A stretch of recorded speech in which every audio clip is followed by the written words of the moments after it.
Hey guys, welcome back to my channel. Thank you so much for being here.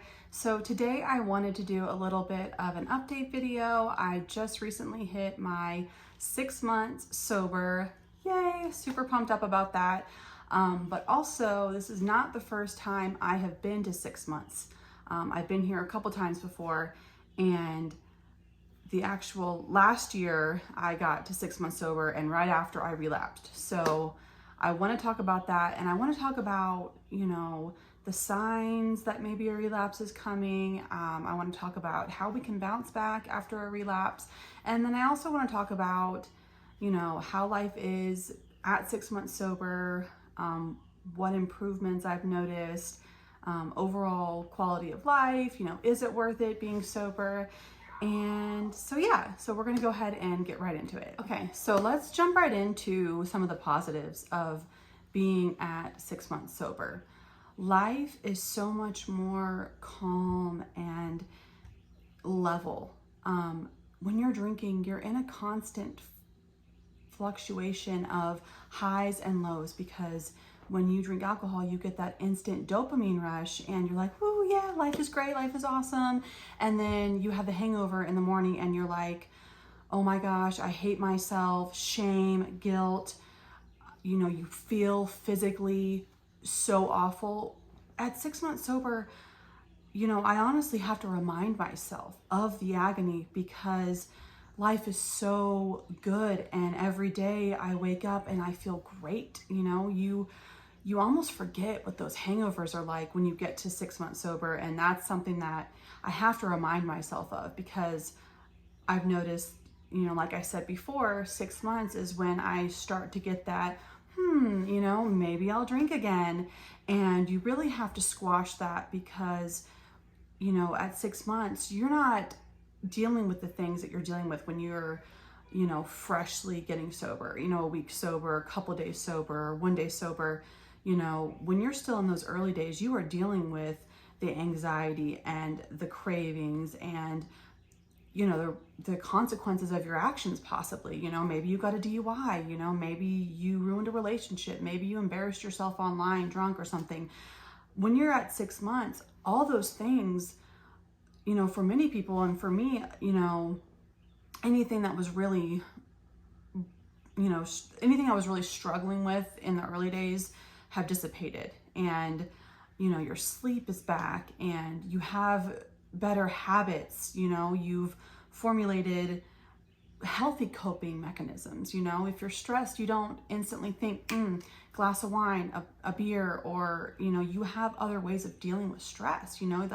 You have to learn those things, which really is how we're meant to deal with life. I mean, the human experience, we're meant to feel those things. And when you are constantly burying your stress, burying pain, burying depression with alcohol, you're not allowing yourself to feel them and to work through them. So at 6 months sober, things are calm and easy and good, so that is something to really be said. And I know it doesn't seem like a big outrageous one, but when you are in the early days, and I wanted to bring this out, so this is a tip that I wanted to give you guys, is to get a journal and journal every day. So especially if you are in early sobriety, I think it is super beneficial to keep a journal. And what I really recommend you do with the journal is, especially if you have a relapse, you need to write about it. And I'm talking write about every feeling you have in your body, every physical ailment you are feeling. Write about that relapse when you're hungover. Like, find a way to write about it, because it's so helpful to look back on when you're tempted to drink, to read the absolute pain that you are in that moment is so special. It's so important. I'm sorry, not special. I mean, it is special. This journal is very special to me. Having this, this document of my sobriety journey, it's helpful to see how far I've come, because even now at 6 months, I'm like, yeah, 6 months, I've been here before, you know, whatever. But that's a huge deal. 6 months is no joke. Like, it's a big deal, especially if you were a daily drinker, or you were like me and you wanted to drink every night to try to numb away pain and the existence of living. I mean, really, being 6 months sober is a big deal. So I don't even give myself enough credit, but my point is having a journal and being able to read how far you've come as the days go by. I mean, like my day ones, all the mini day ones that I read, I'm in such a different place now than I was a year ago. Incredibly. Like, it's amazing to read back. I was suffering from so much anxiety daily. I had really bad health anxiety. I was convinced I had a heart issue. And looking back now, it was all alcohol induced. You know, alcohol is a depressant. If you have anxiety, it's going to make it 10 times worse. And that's just a fact. And looking back on my journal, I can see just the progress that I've made, and it's really awesome to look back on. So yes, a really big tip that I would give you is to get a journal and to write down every day. And it was also fun too to write, you know, I would be like, oh, day 14 sober, and I would put like a happy face and be so excited. And so I'm just gonna read this to you guys. This was from last year, when I had another sobriety stint. I had like 6 months sober last year, and then I relapsed, like I told you guys. But I'm gonna read you guys this. So this was day 14 sober, and I said, yay, almost 2 weeks sober. I haven't been able to go this long in over a year or more. I honestly can't remember the last time. I'm so proud of myself. So like, that's really awesome, because now that I'm at 6 months sober, you know, getting to 2 weeks doesn't seem that big to me, because, you know, I've gone months. But in that moment, 2 weeks was huge for me. And so, you know, having that to look back on is just really cool. And then I'm going to share with you guys one more thing from my journal, because I think it's awesome to look back on. But I wrote down, I starred the pages where I had, like, you know, day 0 and my relapse. And this is what I was talking to you guys about, documenting your hangover, like, to like every detail. So here's one of my day 0s. It says, why do I do this to myself? It makes no sense. I feel so ill and hungover, depressed and anxious, so raw. I feel so bad for what I keep putting my brain and body through. Please, God, let this be my last day 0. So yeah, so vulnerable in that, and just so broken, you know. I have like sad faces here, and like, that's the alcohol cycle. Like, it takes you there, it takes you down. Like, I don't feel like that anymore. And it's crazy to look back on that. So this is the other day one. It was, woke up feeling like absolute crap. I cannot believe I let myself forget the absolute agony of drinking. I was doing so good. So that was another day 0.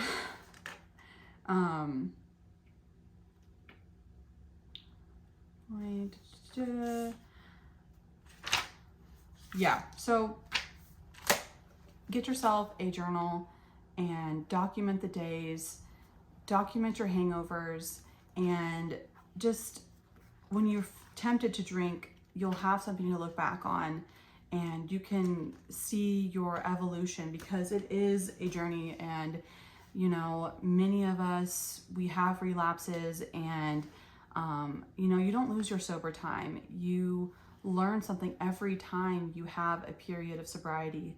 Like, so this second, you know, or third time I've been sober for 6 months, you know, I feel like I have much more of an advantage than, you know, me last year at 6 months, because I have, you know, all that time to build upon, and, you know, the healthy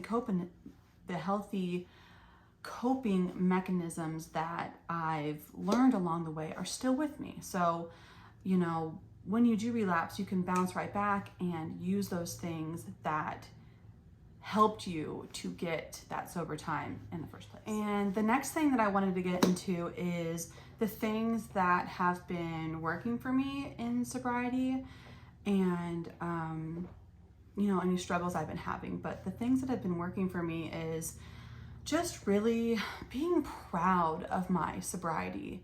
There was a point, and I think, you know, I still deal with these emotions, but it's like, you know, you almost feel ashamed that, you know, you can't just drink one like everybody else. And, you know, you feel kind of like the black sheep, being like, oh yeah, you know, I don't drink. And I'm actually pretty open about it, you know, on my social media. So like all my friends and family know that, you know, I struggle with this. And yes, it's my choice to be so open with it. But now I sort of look at it in a different way. Like, I'm proud of myself, and I'm proud of the woman I am becoming. And, you know, in a society that glorifies alcohol, that puts it on a pedestal, you know, it's really an act of defiance and, you know, being bold and, you know, doing something different when you choose to not drink alcohol. And that is something to be proud of.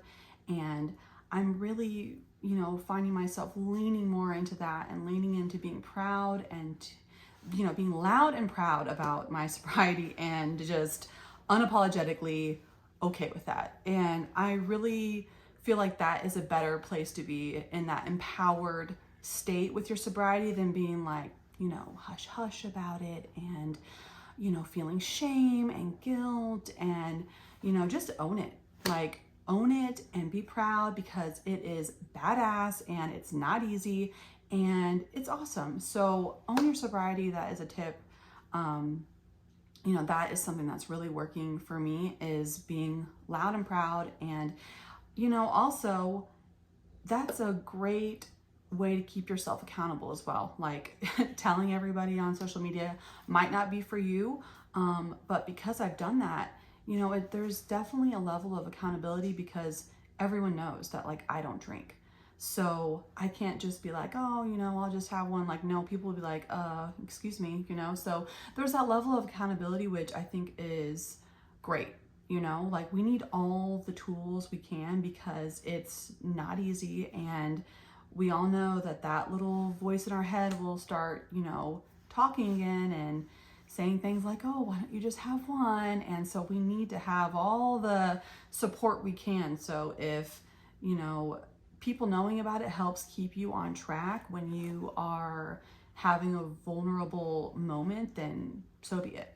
It's worked great for me. So another thing that has been something that works for me and that I've found joy in is trying a lot of like alcohol-free drinks that are fun. I talk about this before, but everyone who knows me knows I love the Heineken 0.0. I was a beer drinker. I mean, I drank everything. Like, I was not gonna turn down something just because I didn't like it. Like, and I know a lot of alcoholics, or we don't even have to use that word. But I know you could probably relate to this, but like, we're not gonna be picky about, you know, what kind of alcohol. But my drink of choice was beer. So I like the taste of beer still. So the Heineken 0.0 is something that, you know, there's no alcohol in it, but it still has that beer taste. And like, especially now that it's summertime and like it's hot out and like it comes in a glass bottle, like that just really hits the spot. Like, I love it. I am a huge fan of alcohol-free drinks.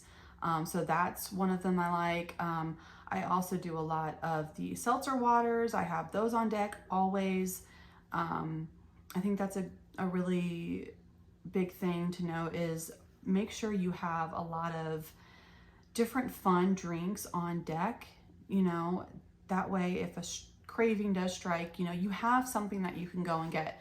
And also, my husband and I, we have been trying a lot of restaurants that have specialty mocktails, which is a lot more common now because a lot of people are waking up and realizing that like alcohol is not good or safe in any quantities. So, you know, it's more mainstream now to have mocktails on, you know, your menu. So a lot of these restaurants that we try have delicious mocktails, and it's fun because you get to have like a cute drink, and like you're still being your sober badass self, but you get to have like a fun adult looking drink, you know? Because I think that's a part of like, I know for me, you know, that edgy being adult, having an adult beverage, like that's something you kind of miss when you're sober.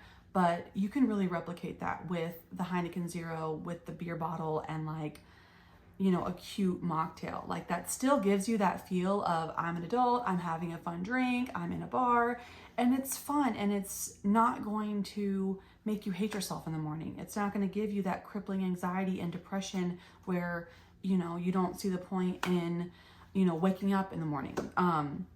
So yeah, you know, I encourage you to try the mocktails, to, you know, ask the bartender to make you something non-alcoholic that's fun. Try the non-alcoholic beers and see if you like it. And don't feel like you have to stick to diet soda or seltzer water, because there are other alternatives out there. And if this is going to be a lifelong thing, we have to find ways to make it sustainable. And having, you know, more than having a bountiful, you know, bountiful options for what you can drink is, you know, way more sustainable than just limiting yourself to, you know, soda or water, that sort of thing. Okay, so I want to talk about a few more things that have improved in my life now that I'm 6 months sober. And a big thing is just I'm more calm, and, you know, my mood is more level. I have more patience for my kids, 100%.